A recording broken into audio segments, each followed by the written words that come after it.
നമ്മളിപ്പോൾ ഇവിടെ നിൽക്കുന്ന ഒരു സെമിത്തേരിയിലാണ്. അതൊരു സ്പെഷ്യാലിറ്റി സെമിത്തേരി എന്ന് പറഞ്ഞാൽ ഇംഗ്ലീഷുകാരുടെ സെമിത്തേരിയാണ് കേട്ടോ. ഇത് നമ്മുടെ വാഗമൺ ടു ഏലപ്പാറ വാഗമൺ റോഡിൽ ഒരു പ്ലേസിലാണ് ഇത് മുഴുവൻ. ഇവിടെ അടക്കിയേക്കുന്ന മുഴുവൻ സെമിത്തേരികളിൽ ഇവിടെ ഒരു സെൻറ്റ് ജോർജ് CSI സെമിത്തേരിയാണിത്. പഴയ കാലത്തെ ഇംഗ്ലീഷുകാരെ മാത്രമേ അവിടെ അടക്കിയേക്കുന്നത്. ഒരു കൊച്ചു കുഞ്ഞിൻ്റെ ഹെല്ലറയാണിത്. Bridget Mary daughter of Stanley and Eva Reverson 2 വയസ്സുള്ള കുഞ്ഞിൻ്റെ കേട്ടോ ചെയ്തു വെച്ചേക്കുന്നതാണ്. അന്നത്തെ ആൾക്കാർ ചെയ്തു വെച്ചേക്കുന്ന ഒരു ഇവിടെ മുഴുവൻ ഇംഗ്ലീഷുകാർ മാത്രമേ, സാധാരണക്കാരൊന്നുമില്ല കേട്ടോ ഇവിടെ ചെയ്തു വെച്ചേക്കുന്നത്. നമുക്ക് അടുത്ത ഒരു കുതിരയെ അടക്കിയിരിക്കുന്ന സ്ഥലത്തേക്ക് നമുക്കൊന്ന് പോകാമെന്ന് വിചാരിക്കുന്നു. ഒരു സായിപ്പിന് ഏറ്റവും ഇഷ്ടപ്പെട്ടൊരു കുതിര ഉണ്ടായിരുന്നു. ഇവിടുത്തെ ഒരു സായിപ്പിന് ഏറ്റവും ഇഷ്ടപ്പെട്ടൊരു കുതിര ഉണ്ടായിരുന്നു. ആ കുതിരയെ അടക്കിയേക്കുന്ന സ്ഥലത്തേക്ക് നമുക്ക് പോകാം. ആ കല്ലറ തന്നെയാണ് സായിപ്പിനെ അടക്കിയേക്കുന്നത്. ഇതാണ് നമ്മൾ പറഞ്ഞ കേട്ടോ Dhoni, A white horse Mary, ഒരു സായിപ്പിൻ്റെ കുതിരയാണ് കേട്ടോ. എല്ലാവർക്കും ഇഷ്ടപ്പെട്ട ഇതൊരു പ്രത്യേകതയാണ്.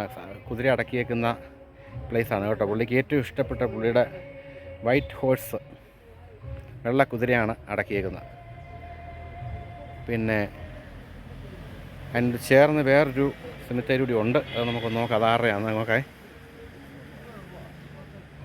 And loving memory of Albert Spearmint Bennett. 1906 ഉണ്ടായി, മരിച്ചത് 1906 ജൂണിൽ. ഒരേ വർഷം എനിക്ക് തോന്നുന്നു 1 വയസ്സുള്ള രാട്ടോ ഇത്. 1906 ഉണ്ടോ? അപ്പോൾ നമുക്ക് കുതിരയുടെ ഒരു സെമിത്തേരിയാണ് കാണാൻ. ജോൺ ഡാനിയൽ മൺറോ ഒക്കെ ഇടക്കിയേക്കുന്നതാണ്. മുഴുവൻ ഇംഗ്ലീഷുകാരാണ് മുട്ട ഇതിനകത്ത് കിടക്കുന്നത് കേട്ടോ. മൺറോ, ആർതർ ഹിൽഗ്രോവിൽ ജെറാഡ് 1920 കേട്ടോ മരിച്ചിരിക്കുന്ന കേട്ടോ. അവിടെ താഴെ മുഴുവൻ കല്ലറയാണ് കേട്ടോ സെമിത്തേരി. ഇത് മുഴുവൻ ഇംഗ്ലീഷുകാരുടെ സെമിത്തേരിയാണ് കേട്ടോ. നമുക്ക് ഈ മരം കണ്ടോ നിങ്ങൾ? 100 കണക്കിന് വർഷത്തെ ഭയങ്കര എക്സ്പീരിയൻസ് ഉള്ളൊരു ഭയങ്കര ഒരു ചോടുള്ള മരമാണ് കേട്ടോ. അപ്പോൾ അതിനൊത്തിരി കഥകൾ പറയാനുണ്ട്. അതിൻ്റെ ഒരു ഹിസ്റ്ററിയെപ്പറ്റി നമ്മുടെ ഒരു ഷോർട്ടായിട്ടൊരു ബ്രീഫായിട്ട് നമ്മുടെ ഇതിനെപ്പറ്റി ഈ മരത്തെപ്പറ്റി ഒരു കഥയല്ല, അതിൻ്റെ സംഭവം തന്നെ കൃത്യമായിട്ട് നമ്മുടെ പ്രിയപ്പെട്ട പോത്തച്ചൻ പറയും. എന്താണ് അച്ഛാ അതിൻ്റെ നമുക്കിത്? ഇത് അരുൺ എന്നല്ലേ പേര്? അതെ, യെസ്. അരുണെ ഈ ഒരുപാട് ചരിത്രമുള്ള മരങ്ങളാണ്. കാണുമ്പോൾ നിങ്ങൾക്ക് അറിയാമല്ലോ. യെസ്. ഈ മരത്തിൻ്റെ ചരിത്രം എന്ന് പറയുന്നത് AD 582 AD 582 സ്പെയിൻകാരൻ ആർതർ റിച്ചാർഡ് എന്ന് പറഞ്ഞ ഒരു വ്യക്തി ഇവിടെ വന്ന് ഈ ക്രിസ്തുമതം ഇതിനു വേണ്ടി അവർ മിഷണറി പ്രവർത്തനത്തിനായിട്ട് വന്നവരാണ്. ശരി.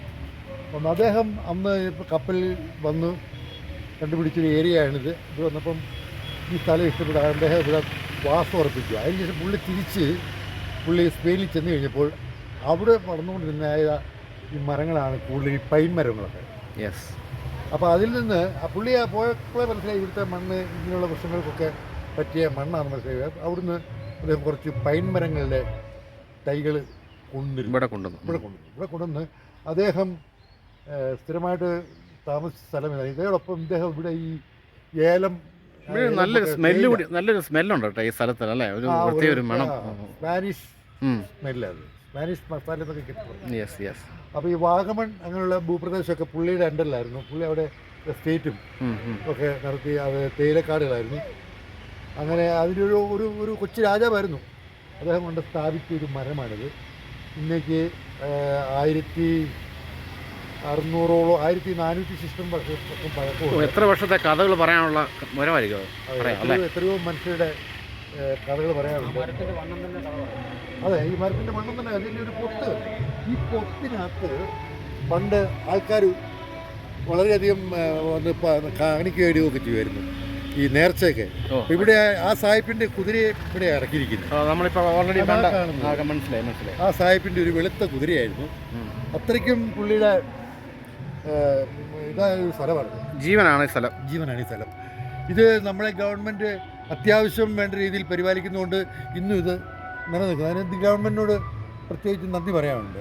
പോരാത്തിന് ഇവിടുത്തെ ഈ ടൂറിസം കാര്യങ്ങളൊക്കെ കൈകാര്യം ചെയ്യുന്ന ആ ഒരു മിനിസ്ട്രിയോട് പ്രത്യേകം നന്ദി പറയാനുണ്ട്. അല്ല, സത്യം പറഞ്ഞാൽ ഇങ്ങനെയുള്ള സ്ഥലങ്ങളൊക്കെ നമ്മുടെ നാട്ടിൽ ഇവിടെ ഉണ്ടെന്നുള്ളത് സത്യം പറഞ്ഞാൽ നമ്മുടെ കോട്ടയംകാർക്ക് ചെറിയൊരു അറിവ് കുറവാണ്. ഇങ്ങനെ നമ്മുടെ ആൾക്കാർ മറ്റുള്ള എറണാകുളത്തിനും ആലപ്പുഴയ്ക്കൊക്കെ പോയി സ്ഥലത്ത് പോയി കാണുന്നതിലും ഒക്കെ നല്ലത് ഇങ്ങനെയുള്ള സ്ഥലങ്ങൾ ചരിത്രപരമായ സ്ഥലങ്ങൾ ഉണ്ടെന്നുള്ളത്. ഇടുക്കി എന്നൊക്കെ പറയുന്നത് നമുക്ക് ചരിത്രപരമായിട്ട് ഒരുപാട് കാര്യങ്ങളുണ്ട്. നമ്മൾ തിരക്കി ഇറങ്ങുന്നില്ല, കാരണം മനസ്സിലിപ്പോൾ അതിനുവേണ്ടി മെനക്കെടുന്നില്ല.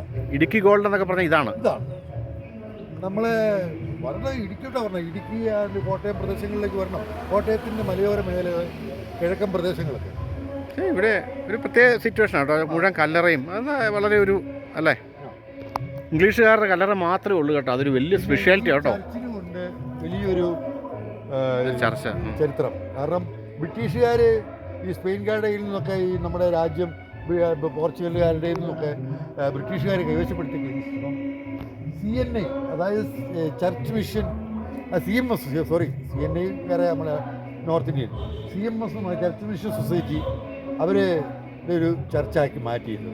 അന്നത്തെ ഈ ആർദർ സാഹിബിൻ്റെ ഒരു ഔട്ട് ഫാം ഹൗസായിരുന്നു.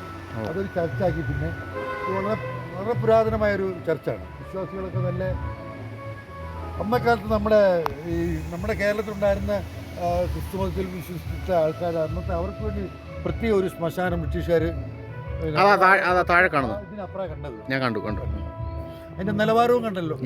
നമ്മുടെ ആ നിലവാരത്തിനനുസരിച്ചുള്ള ഒരു ശ്മശാനം. അത് ഇംഗ്ലീഷുകാരുടെ നിലവാരത്തിനനുസരിച്ചുള്ള. ഓക്കെ, അപ്പോൾ ഒത്തിരി thank you very much. Okay അരുണേ, താങ്ക് യു. നിങ്ങൾ ഇതിൻ്റെ പേരെന്താ? ഞാൻ യൂട്യൂബിൽ നിന്ന് അരുൺ സക്രിയ ഫ്രം കോട്ടയം പാമ്പാടിയാണ്.